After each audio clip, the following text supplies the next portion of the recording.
ನಿಮಗೆ ಕೊಡ್ತಾ ಇದೀವಿ ಅಲ್ಲು ಅರ್ಜುನ್ ಅರೆಸ್ಟ್ ಆಗಿರೋದ್ರ ಬಗ್ಗೆ. ಕಾಲ್ ತುಳಿತ ಕೇಸ್ನಲ್ಲಿ ನಟ ಅಲ್ಲು ಅರ್ಜುನ್ ಅರೆಸ್ಟ್ ಆಗಿದ್ದಾರೆ. ಚಿಕ್ಕಡಪಲ್ಲಿ ಪೊಲೀಸ್ ಠಾಣೆಯಲ್ಲಿ ನೋಡಿ, ಬೆಡ್ರೂಮ್ಗೆ ನುಗ್ಗಿ ಅಲ್ಲು ಅರ್ಜುನ್ನ ಪೊಲೀಸರು ವಶಕ್ಕೆ ಪಡೆದಿದ್ದಾರೆ. ಬಂಧನದ ಸಂದರ್ಭದಲ್ಲಿ ಅಲ್ಲು ಅರ್ಜುನ್ ಆಕ್ಷೇಪ ವ್ಯಕ್ತಪಡಿಸಿದರಂತೆ. ತಡ್ರಿ ಒಂದು ನಿಮಿಷ, ಬ್ರೇಕ್ಫಾಸ್ಟ್ ಮಾಡಿ ಬರ್ತೀನಿ ಅಂತ ಹೇಳಿದ್ರಂತೆ. ಇದ್ಯಾವುದನ್ನು ಕೂಡ ಕೇಳುವಂಥ ಸ್ಥಿತಿಲಿರಲಿಲ್ಲ. Hyderabad commissioner C V Anand ಖುದ್ದಾಗಿ ಈ ಮಾಹಿತಿ ಕೊಟ್ಟಿದ್ದಾರೆ. ಬೆಡ್ರೂಮ್ ಒಳಗಡೆಗೆ ನುಗ್ಗಿ ಅವ್ರನ್ನ ಕರ್ಕೊಂಡ್ಬಂದಿರೋದು ಇದಪ್ಪ ಸಂಗತಿ. ದಿಢೀರ್ನೆ ಬಂದಂಥ ಪೊಲೀಸರು ಕಂಡು ಬಂಧನದ ಸಂದರ್ಭದಲ್ಲಿ ಆಕ್ಷೇಪ ವ್ಯಕ್ತಪಡಿಸಿದ್ರು ಇವರು. ಇರಿ, ನಾನಿನ್ನೂ ತಿಂಡಿ ಕೂಡ ತಿಂದಿಲ್ಲ, ತಿಂದು ಬರ್ತೀನಿ ಅಂತಂದ್ರು. ಆದರೆ ಉಪಹಾರ ಸೇವನೆಗೂ ಕೂಡ ಬಿಡಲಿಲ್ಲ. ಖುದ್ದು ಹೈದರಾಬಾದ್ನ ಕಮಿಷನರ್ ಈ ಮಾತನ್ನು ಹೇಳಿದ್ದಾರೆ. ಅಂದರೆ ಪೊಲೀಸರು ಕೂಡ ಇದನ್ನು ಬಹಳ ಸೀರಿಯಸ್ ತಗೊಂಡಿದ್ದಾರೆ. ತೀರಾ ಬೆಡ್ರೂಮ್ ತನಕ ಹೋಗಿ ಅವ್ರನ್ನ ಕರ್ಕೊಂಬರ್ತಾರೆ, ಎಳ್ಕೊಂಬರ್ತಾರೆ ಅಂದರೆ ಸಾಮಾನ್ಯ ಸಂಗತಿ ಅಲ್ಲ ಅದು. ಬೆಡ್ರೂಮಿಗೆ ನುಗ್ಗಿ ಅಲ್ಲು ಅರ್ಜುನನ್ನು ಅರೆಸ್ಟ್ ಮಾಡಿದ್ದಾರೆ ಪೊಲೀಸರು. ಇದಕ್ಕೆ ಸಂಬಂಧಪಟ್ಟಂಗೆ ಖುದ್ದಾಗಿ ಕಮಿಷನರೇ ಮಾಹಿತಿ ಕೊಟ್ಟಿದ್ದಾರೆ. ಕಮಿಷನರ್ ಸಿ ವಿ ಆನಂದ್ ಇದಕ್ಕೆ ಸಂಬಂಧಪಟ್ಟಂಗೆ ಮಾಹಿತಿ ಕೊಟ್ಟಿದ್ದಾರೆ. ಹೌದು, ನಾವು ಪೊಲೀಸರು ಕರೆದಂಥ ಸಂದರ್ಭದಲ್ಲಿ ಬರಲಿಲ್ಲ, ಹೀಗಾಗಿ ಅನಿವಾರ್ಯವಾಗಿ ಅವ್ರನ್ನ ಬೆಡ್ರೂಮ್ ತನಕ ಹೋಗಿ ಅವ್ರನ್ನ ಕರ್ಕೊಂಬರ್ಬೇಕಾಯ್ತು. ಅಂದರೆ ಇದೆಲ್ಲೋ ಒಂದು ಕಡೆಗೆ ಮ್ಯಾಟ್ರ್ ಸೀರಿಯಸ್ ಇದೆ ಅಂತ ಅರ್ಥ. ನೀವೇನೇ ಥಿಯೇಟ್ರ್ನಲ್ಲಿ ನಾವೇನೇ ತಗ್ಗಲ್ಲ ಬಗ್ಗಲ್ಲ ಅಂತಂದರೂ ಕೂಡ ಸಮಯ ಸಂದರ್ಭ ಅಂದರೆ ತಗ್ಲೂಬೇಕು ಬಗ್ಲೂಬೇಕು ಅಂತ, ಅದರಲ್ಲೂ ಕಾನೂನಿನ ಎದುರುಗಡೆಗೆ ಎಲ್ಲರೂ ಕೂಡ ತಗ್ಲೇಬೇಕು ಬಗ್ಲೇಬೇಕು. ಸೊ ಅದೀಗ ಮತ್ತೊಮ್ಮೆ ಸಾಬೀತಾಗ್ತಾ ಇದೆ. ಉಪಹಾರ ಸೇವನೆ ಮಾಡಿ ಬರ್ತೀನಿ ಅಂದ್ರಂತೆ. ಸ್ವಾಮಿ, ಅದನ್ನೆಲ್ಲ ಕೇಳೋಕ್ಕೆ ನಾವು ತಯಾರಿಲ್ಲ, ದಯವಿಟ್ಟು ಬಂದುಬಿಡಿ ಅಂದ್ರಂತೆ ಪೊಲೀಸರು. ಯಾವಾಗ ಬರಲಿಲ್ವಲ್ಲ, ಬೆಡ್ರೂಮ್ ತನಕ ಕರ್ಕೊಂಡು ಹೋಗಿ ಅವ್ರನ್ನ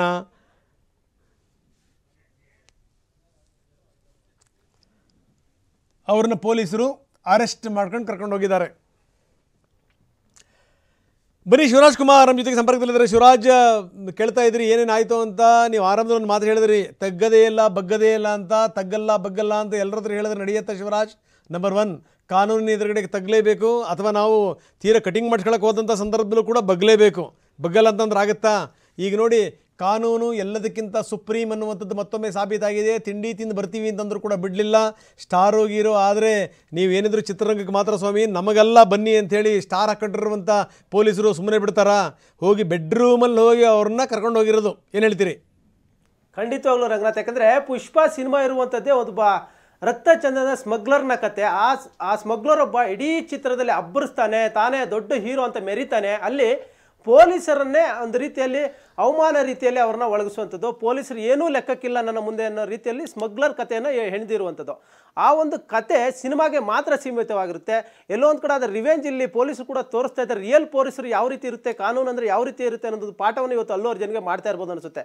ಯಾಕಂದರೆ ಫೆಬ್ರವರಿ 4ರಂದು ಇದೇ ಡಿಸೆಂಬರ್ 4ರಂದು ಸಿನಿಮಾ ರಿಲೀಸ್ ಮುನ್ನೆ ಒಂದು ಸಂಧ್ಯಾ ಥಿಯೇಟ್ರ್ನತ್ತ ಇವರು ಹೋಗ್ತಾರೆ ಅಲ್ಲು ಅರ್ಜುನ್. ಆ ಹೋದಂಥ ಸಂದರ್ಭದಲ್ಲಿ ಸಾವಿರಾರು ಸಂಖ್ಯೆಯಲ್ಲಿ ಅವರ ಅಭಿಮಾನಿಗಳು ಬರ್ತಾರೆ. ಯಾಕಂದರೆ ಅಷ್ಟು ಮಟ್ಟಿಗೆ ಕ್ರೇಜ್ ಅಲ್ಲು ಅರ್ಜುನ್ಗಿದೆ. ಆ ಒಂದು ನಿಟ್ಟಿನಲ್ಲಿ ಹೆಚ್ಚಿನ ಸಂಖ್ಯೆಯಲ್ಲಿ ಫ್ಯಾನ್ಸ್ ಬರ್ತಾರೆ. ಎಲ್ಲೋ ಒಂದು ಕಡೆ ಅಲ್ಲಿ ಅಲ್ಲು ಅರ್ಜುನ್ ಅವರು ಒಂದು ನಿರ್ಲಕ್ಷ್ಯದಲ್ಲಿ ಕಾಣಿಸ್ತಾ ಇದೆ. ಯಾಕಂದರೆ ಆ ಥಿಯೇಟರ್ಗೆ ಹೋಗೋಕ್ಕೂ ಮುಂಚೆ ಅಲ್ಲಿ ಸ್ಥಳೀಯ ಪೊಲೀಸ್ ಠಾಣಕ್ಕೆ ಒಂದು ಗಮನಕ್ಕೆ ತರಬೇಕಾಗುತ್ತೆ. ಯಾಕಂದರೆ ನಾನು ಬಂದಂಥ ಸಂದರ್ಭದಲ್ಲಿ ಹೆಚ್ಚಿನ ಸಂಖ್ಯೆಯಲ್ಲಿ ಅಭಿಮಾನಿಗಳು ಜಮಾಯಿಸಬಾರ್ದು, ಅದರ ಮುನ್ನೆಚ್ಚರಿಕವಾಗಿ ಭದ್ರತೆಯನ್ನು ಒದಗಿಸಿ ಅಂತ ಮನವಿಯನ್ನು ಮಾಡಬೇಕಾಗುತ್ತೆ.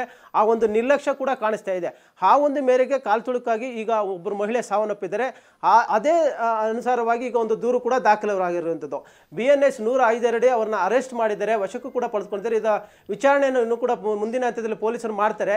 ಪ್ರಮುಖವಾಗಿ ಒಂದು ವೇಳೆ ಇದೊಂದು ಸಾಬೀತಾದರೆ 5 ರಿಂದ 10 ವರ್ಷ ಕೂಡ ಶಿಕ್ಷೆ ಒಳಪಡಬೇಕಾಗುತ್ತೆ. ಇವತ್ತು ಮ್ಯಾಜಿಸ್ಟ್ರೇಟ್ ಮುಂದೆ ಅವರನ್ನು ಒಳಪಡಿಸುವಂಥ ಸಾಧ್ಯತೆ ಇರೋದು. ಸಂಜೆ ಒಳಗಡೆ ಅವ್ರನ್ನ ಒಳಪಡಿಸ್ತಾರೆ. ಅದಾದ ಬಳಿಕ ನ್ಯಾಯಾಲಯದಲ್ಲೇ ಕೂಡ ಅವರು ಬೇಲ್ಗೆ ಪಡೆದುಕೊಳ್ಬೇಕಾಗುತ್ತೆ. ಇಲ್ಲಿ ಪ್ರಮುಖವಾಗಿ ಇರುವಂಥದ್ದು ಅಲ್ಲು ಅರ್ಜುನ್ ಅವರು ಏನು ಸಿನಿಮಾದಲ್ಲಿ ತಗ್ಗದೇ ಇಲ್ಲ ಅಂತ ಅಬ್ಬರಿಸ್ತಾ ಇದ್ರು, ಇಲ್ಲಿ ಸಹಜವಾಗಿ ಪೊಲೀಸರ ಮುಂದೆ ಇವತ್ತು ಆ ವಿಚಾರಣೆಗೆ ಒಳಪಡಬೇಕಾಗಿತ್ತು. ಪ್ರಮುಖವಾಗಿ ಅಲ್ಲಿ ಅಲ್ಲು ಅರ್ಜುನ್ ಖುದ್ದು ಹೇಳ್ತಾರೆ, ಪೊಲೀಸರು ಅಲ್ಲಿ ಹೋದಂಥ ಸಂದರ್ಭದಲ್ಲಿ ಅವ್ರು ಹೇಳ್ತಾರೆ, ನನ್ನನ್ನು ಈ ರೀತಿಯಾಗಿ ನೀವು ನಡೆಸ್ಕೊಳ್ತಾ ಇರೋದು ನಿಜಕ್ಕೂ ಕೂಡ ತಪ್ಪು. ನೀವು ಯಾರಾದರೂ ಒಬ್ಬ ಕಾನ್ಸ್ಟೇಬಲ್ ಕಳಿಸ್ಕೊಟ್ಟಿದ್ರು ಕೂಡ ನಾನು ಬರ್ತಾ ಇದ್ದೆ, ಆದರೆ ನೇರವಾಗಿ ನಮ್ಮ ಬೆಡ್ರೂಮ್ ತನಕ ಬಂದು ನಾನು ಡ್ರೆಸ್ ಚೇಂಜ್ ಮಾಡ್ತೀನಿ, ತಿಂಡಿ ಮಾಡ್ತೀನಿ ಅಂದರೂ ಕೂಡ ನೀವು ಸಮಯ ಕೊಡ್ತೇ ನನ್ನ ಕರೆದುಕೊಂಡು ಹೋಗ್ತಾ ಇರೋವಂಥದ್ದು, ನಡೆದುಕೊಳ್ತಾ ಇರೋದು ತಪ್ಪು ಅನ್ನೋ ಒಂದು ಮನವಿಯನ್ನು ಕೂಡ ಅಲ್ಲಿ ಪೊಲೀಸರ ಮುಂದೆ ಅಲ್ಲಿ ಅಲ್ಲು ಅರ್ಜುನ್ ಮಾಡ್ಕೊಳ್ತಾರೆ. ಅದೇ ಸಂದರ್ಭದಲ್ಲಿ ಅವ್ರ ತಂದೆ ಅಲ್ಲು ಅರವಿಂದ್ ಕೂಡ ಇರ್ತಾರೆ, ಅವರ ಧರ್ಮಪತ್ನಿಯವರು ಕೊಡ್ತಾರೆ, ಅವರ ಸಹೋದರ ಕೂಡ ಅಲ್ಲು ಶಿರೀಶ್ ಕೂಡ ಇರ್ತಾರೆ. ಎಲ್ಲರಿಗೂ ಕೂಡ ಇವರೇ ಒಂದು ಸಮಾಧಾನಪಡಿಸಿ ಅವರ ಆ ಧರ್ಮಪತ್ನಿಗೆ ಹೇಳ್ತಾರೆ ಅಲ್ಲು ಅರ್ಜುನ್, ಏನೂ ಆಗೋದಿಲ್ಲ, ನಾನು ಆರಾಮಾಗಿ ಬರ್ತೀನಿ, ನೀವು ಆರಾಮಾಗಿರೋ ಅನ್ನೋ ಮಾತುಗಳನ್ನು ಕೂಡ ಅಲ್ಲಿ ಹೇಳಿ ಹೋಗ್ತಾರೆ. ಈಗಾಗಲೇ ಅಲ್ಲಿ ಚಿಕ್ಕಡಪಲ್ಲಿ ಸ್ಟೇಷನ್ ಮುಂದೆ ಕೂಡ ಸಾಕಷ್ಟು ಹೈ ಡ್ರಾಮಾ ನಡೀತಾ ಇದೆ, ಸಾಕಷ್ಟು ಅಭಿಮಾನಿಗಳು ಜಮಾಯಿಸ್ತಾ ಇದ್ದಾರೆ. ಯಾಕಂದರೆ ಅಷ್ಟರ ಮಟ್ಟಿಗೆ ಪುಷ್ಪ ಸಿನಿಮಾ ಇಡೀ ವಿಶ್ವಾದ್ಯಂತ ಒಂದು ಕ್ರೇಜ್ ಸೃಷ್ಟಿ ಮಾಡಿದೆ. ಈಗಾಗಲೇ ಗಲ್ಲಾಪೆಟ್ಟಿಗೆಯಲ್ಲೂ ಕೂಡ 1000 ಕೋಟಿ ಕ್ಲಬ್ಬನ್ನು ಸೇರುವಂಥದ್ದು ಅಷ್ಟು ಒಂದು ಮತ್ತೊಂದು ಕಡೆ ಒಂದು ಇತಿಹಾಸ ನಿರ್ಮಾಣ ಮಾಡಿದ್ರು ಕೂಡ, ಇನ್ನೊಂದು ಕಡೆ ಇವರ ಒಂದು ಆ ಒಂದು ನೆಗ್ಲಿಜೆನ್ಸ್ ಒಂದು ಸಾವೇನಾಗಿದೆ, ಕೊಲೆಯಲ್ಲದ ಮಾನವ ಹತ್ಯೆ ಅಂತ ಹೇಳ್ತಾರೆ ಇದನ್ನು. ಆ ಒಂದು ಆಧಾರದ ಮೇಲೆ ಇವತ್ತು ಅವ್ರನ್ನ ವಶಕ್ಕೆ ಪಡೆದಿರುವಂಥದ್ದು. ಮುಂದಿನ ದಿನಗಳಲ್ಲಿ ಇನ್ನೂ ಯಾವ ರೀತಿ ತಿರುವು ಪಡೆದುಕೊಳ್ತು ಕೂಡ ಒಂದು ಸಾಕಷ್ಟು ಕುತೂಹಲ ಮೂಡಿಸಿದೆ.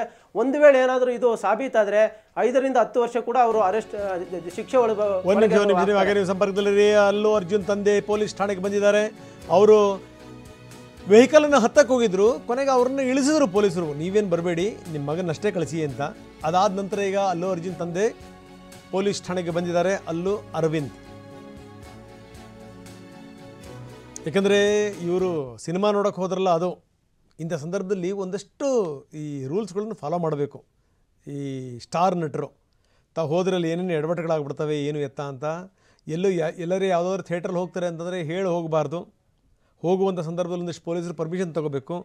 ಅಲ್ಲಿ ಎಕ್ಸ್ಟ್ರಾ ಫೋರ್ಸನ್ನು ಏನಾದರೂ ಹಾಕಿದಾರಾ ಏನು ಎತ್ತ ಅಂತ ನೋಡಬೇಕು. ಅದಕ್ಕೆ ವ್ಯವಸ್ಥೆ ಮಾಡ್ಕೊಂಡೇ ಹೋಗಬೇಕು. ಈ ರೀತಿ ಮೊದಲೇ ಈ ವಿಪರೀತವಾದಂಥ ನಿರೀಕ್ಷೆಗಳಿದ್ದಂಥ ಸಿನಿಮಾಕ್ಕೆ ಹಿಂಗೆ ದಿಢೀರ್ನೇ ಒಬ್ಬ ನಾಯಕ ನಟ ಹೋಗ್ಬಿಟ್ರೆ ಅಲ್ಲಿ ಏನೇನಾಗುತ್ತೆ ಹೇಳಿ, ಅಲ್ಲಿ ಅಲ್ಲೋಲ ಕಲ್ಲೋಲಗಳಾಗ್ತವೆ. ಜೊತೆಗೆ ಈಗ ಈ ಅರೆಸ್ಟ್ ಆದಮೇಲಿಂದ ಒಂದಷ್ಟು ಸಂಗತಿಗಳು ಹೊರಗಡೆ ಬರ್ತವೆ ನೋಡಿ. ಇಲ್ಲಿ ರಾಜಕೀಯ ಇದೆ, ಬೇಕು ಅಂತೇಳಿ ಜಿದ್ದು ತೀರಿಸ್ಕೊಳ್ತಾ ಇದ್ದಾರೆ, ಇಲ್ಲೇನೋ ದ್ವೇಷ ಇದೆ, ಇದೆಲ್ಲವೂ ಕೂಡ ಮಾತುಗಳು ನಾವು ಕೇಳ್ತೀವಿ. ಯಾಕಂದರೆ ಈ ಹಿಂದೆ ಈ ಚಿರಂಜೀವಿ ಕುಟುಂಬಕ್ಕೂ ಇವ್ರಿಗೂ ಆದಂಥ ಈ ಮನಸ್ತಾಪ ಇದೆಯಲ್ಲ, ಅದು ಹೋಗಿ ಕೊನೆಗೆ ಅಲ್ಲು ಅರ್ಜುನ್ ಹೋಗಿ ಎಲ್ಲ ಸರಿ ಮಾಡ್ಕೊಂಬಂದಿದ್ರು. ಕಾರಣ ಏನು? ಕಾರಣ ಇಷ್ಟನ್ನೇ ಏನು ಅಂತಂದರೆ, ಈ ಚಿರಂಜೀವಿ ತಮ್ಮ ಈಗಿನ ಉಪಮುಖ್ಯಮಂತ್ರಿ ಅವರ ಪರವಾಗಿರುವಂಥ ಪಕ್ಷದವರ ಪ್ರಚಾರಕ್ಕೆ ಅವರು ಹೋಗದನೇ ಜಗನ್ ರೆಡ್ಡಿ ಅವರ ಪಕ್ಷದಿಂದ ಅಭ್ಯರ್ಥಿ ಆದಂಥ ಒಬ್ಬ ವ್ಯಕ್ತಿಗೆ ಹೋಗಿ ಇವರು ಪ್ರಚಾರ ಮಾಡಿದರು ಅನ್ನುವಂಥದ್ದು ಇದೆಯಲ್ಲ, ಅದು ದೊಡ್ಡ ಮನಸ್ತಾಪ ಕಾರಣ ಆಗಿತ್ತು. ಕುಟುಂಬಗಳ ನಡುವೆ ಮನಸ್ತಾಪ ಬರುತ್ತೆ ಅನ್ನುವಷ್ಟರ ಮಟ್ಟಿಗೆ ಕಾರಣ ಆಗಿತ್ತು. ಕೊನೆಗೆ ಹೋಗಿ ಅದನ್ನು ಮಾತಾಡಿ ಎಲ್ಲವನ್ನೂ ಕೂಡ ಸರಿ ಮಾಡ್ಕೊಂಬಂದಿದ್ರು. ಅದರ ಮುಂದುವರೆದ ಭಾಗನೇ ಇದು. ಇಂಥ ಪ್ರಶ್ನೆಗಳು ಕೂಡ ಈಗ ಏಳುತ್ತಿವೆ ನೋಡಿ. ಬನ್ನಿ, ನಮ್ಮ ಪ್ರತಿನಿಧಿ ಮಂಗಳ ಈಗ ನಮ್ಮೊಂದಿಗೆ ನೇರ ಸಂಪರ್ಕದಲ್ಲಿದ್ದಾರೆ. ಮಂಗಳ, ಒಂದು ಲೆಕ್ಕದಲ್ಲಿ ಇದು ಈ ದೊಡ್ಡ ದೊಡ್ಡ ಸ್ಟಾರ್ಗಳಿಗೆ ಪಾಠ ಇದು. ಏಕೆಂದರೆ ಈ ದಿಢೀರ್ನೇ ಯಾರಾದರೂ ಒಬ್ಬ ನಟ ಹೋಗ್ಬಿಟ್ರೆ ಮೊದಲೇ ಹುಚ್ಚೆದ್ದು ಕುಣಿತಾ ಇರ್ತಾರೆ ಅಭಿಮಾನಿಗಳು. ಯಾವುದಾದ್ರೂ ಒಂದು ಸಣ್ಣ ಕಾರ್ಯಕ್ರಮಕ್ಕೆ ಬಂದ್ರೆ ಸಹಿಸ್ಕೊಳ್ಳೋಕ್ಕಾಗಲ್ಲ ನೋಡಿ. ಬೆಂಗಳೂರಿಗೆ ಅಲ್ಲು ಅರ್ಜುನ್ ಯಾವುದೋ ಒಂದು ಈ ಜ್ಯುವೆಲರಿ ಶಾಪ್ ಉದ್ಘಾಟನೆಗೆ ಬಂದಂಥ ಸಂದರ್ಭದಲ್ಲಿ ಮೇಂಟೈನ್ ಮಾಡೋಕ್ಕಾಗಲಿಲ್ಲ. ನೀವು ನೋಡಿದ್ದೀವಿ ಅದನ್ನು. ಇನ್ನು ಅಂಥದ್ರಲ್ಲಿ ಒಂದು ಸಿನಿಮಾ ಬಿಡುಗಡೆ ಆದಂಥ ಸಂದರ್ಭದಲ್ಲಿ ಮೇಂಟೈನ್ ಮಾಡೋದೇನು ಸುಲಭನ? ಹಿಂಗಾಗೇನು ಅಂತಂದರೆ ನಾನು ಹೇಳ್ತಾ ಇದ್ದೆ, ಇದೊಂದು ಪಾಠ ಇದು. ಯಾಕಂದರೆ ಯಾರಾದರೂ ನಾಯಕ ನಟ ಒಂದು ಕಡೆ ಹೋಗ್ಬೇಕಾದ್ರೆ ಕೆಲವು ಸಂದರ್ಭಗಳಲ್ಲಿ ಪೊಲೀಸರಿಗೆ ಮಾಹಿತಿ ಕೊಡಬೇಕು, ಪೊಲೀಸ್ ಸ್ಟೇಷನಿಂದ ಪರ್ಮಿಷನ್ ತೊಗೋಬೇಕು.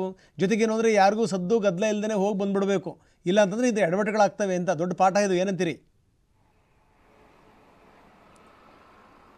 ಅಫ್ಕೋರ್ಸ್ ರಂಗನಾಥ್, ಅಂದರೆ ಹೀರೋಗಳಿಗೆ ಒಂದು ಜವಾಬ್ದಾರಿ ಅನ್ನೋದು ಇರಬೇಕು. ಯಾಕಂದರೆ ರಾಜಕೀಯ ವ್ಯಕ್ತಿಗಳಿಗಾಗಿರ್ಬೋದು, ಏನು ನಟರಿಗಾಗಿರ್ಬೋದು, ಅವರು ಎಲ್ಲಾದರೂ ಹೊರಗಡೆ ಕಾಣಿಸ್ಕೊಳ್ತಿದ್ದಾರೆ ಅಂತ ಅಂದಾಗ ಅಲ್ಲಿ ಜನ ಸೇರೋದು, ಅಭಿಮಾನಿಗಳು ಸೇರೋದು ಸರ್ವೇ ಸಾಮಾನ್ಯ. ಯಾಕಂದರೆ ಎಲ್ರಿಗೂ ಒಂದು ಕ್ರೇಜ್ ಇರುತ್ತೆ, ಅವ್ರನ್ನ ನೋಡಬೇಕು, ಅವ್ರ ಜೊತೆ ಒಂದು ಫೋಟೋ ತಗೋಬೇಕು ಅಂತ ಹೇಳ್ಬಿಟ್ಟು. ಹೀಗಾಗಿ ಅವರಿಗೆ ಸಾಕಷ್ಟು ಜವಾಬ್ದಾರಿ ಅನ್ನೋದು ಇರಬೇಕು. ನಾನು ಥಿಯೇಟರ್ಗೆ, ಅಂದರೆ ಇಷ್ಟೊಂದೆಲ್ಲ ಕ್ರೇಜ್ ಇದೆ ಈ ಸಿನಿಮಾ ಬಗ್ಗೆ, ನಾನು ಥಿಯೇಟರ್ಗೆ ಹೋದರೆ ಏನೆಲ್ಲ ಆಗ್ಬೋದು ಅನ್ನೋದ್ರ ಬಗ್ಗೆ ಒಂದು ಕ್ಷಣನಾದರೂ ಅವರು ಥಿಂಕ್ ಮಾಡಬೇಕು. ನಾನು ಇದು ಬೆಸ್ಟ್ ಎಕ್ಸಾಂಪಲ್ ಕೊಡೋದಕ್ಕೆ ಇಷ್ಟಪಡ್ತೀನಿ. ದರ್ಶನ್ ಅವರು ಬೃಂದಾವನ ಟೈಮಲ್ಲಿ ಅವರು ನರ್ತಕಿ ಥಿಯೇಟರ್ಗೆ ವಿಸಿಟ್ ಕೊಡ್ತಾರೆ. ಆದರೆ ನರ್ತಕಿ ಥಿಯೇಟರ್ನಲ್ಲಾದ ನೂಕು ನುಗ್ಗಲ ನೋಡಿ ಅದಾದ ನಂತರ ದರ್ಶನ್ ಅವರು ಒಂದು ರೂಲ್ಸ್ ಮಾಡ್ಕೊಳ್ತಾರೆ, ನಾನಿನ್ನ ಥಿಯೇಟರ್ಗೆ ಎಂಟ್ರಿ ಕೊಡೋದಿಲ್ಲ ಅಂತ ಹೇಳ್ಬಿಟ್ಟು. ಯಾಕಂದರೆ ಅವತ್ತು ದರ್ಶನ್ ಅವರು ಥಿಯೇಟರ್ಗೆ ಎಂಟ್ರಿ ಕೊಟ್ಟಾಗ ನೂಕು ನುಗ್ಗಲು ಆಗಿ ಥಿಯೇಟರ್ ಗ್ಲಾಸ್ ಪುಡಿ ಪುಡಿ ಆಗಿರುತ್ತೆ. ಹೀಗಾಗಿ ಥಿಯೇಟರ್ ಓನರ್ಸು ಕೂಡ ಹೇಳ್ತಾರೆ, ನೀವು ಇನ್ಮೇಲೆ ಥಿಯೇಟರ್ಗೆ ಬರಬೇಡಿ ಅಂತ. ಜೊತೆಗೆ ದರ್ಶನ್ ಅವರು ಕೂಡ ನಾನು ಇನ್ನು ಮುಂದೆ ಥಿಯೇಟರ್ಗೆ ಹೋಗಲ್ಲ, ಯಾಕಂದರೆ ಅಲ್ಲಿ ಹೆಣ್ಮಕ್ಳಿಗೆ ಅವತ್ತು ಸಿಕ್ಕಾಪಟ್ಟೆ ನೂಕು ನುಗ್ಗಲಾಗಿರುತ್ತೆ. ಹೀಗಾಗಿ ಅವರು ಅವತ್ತಿಂದ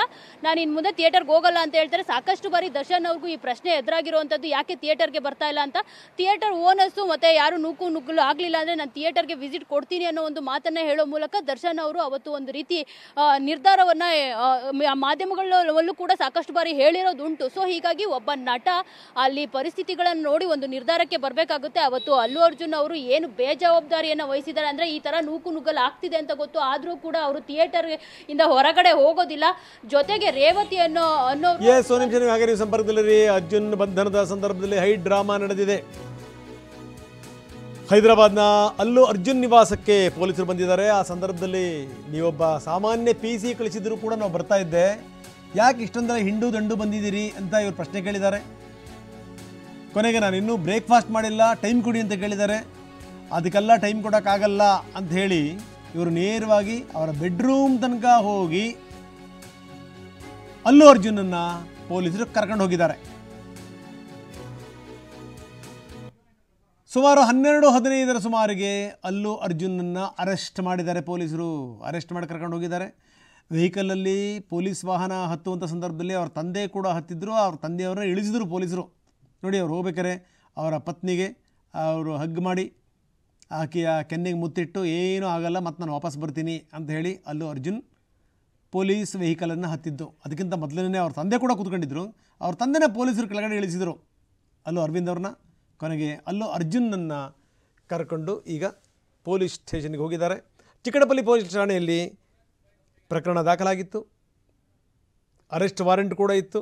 ಹೀಗಾಗಿ ಪೊಲೀಸರವ್ರನ್ನ ಅರೆಸ್ಟ್ ಮಾಡ್ಕೊಂಡು ಕರ್ಕೊಂಡು ಹೋಗಿದ್ದಾರೆ. ವಿಚಾರಣೆ ಕೂಡ ಈಗ ನಡೀತಾ ಇದೆ.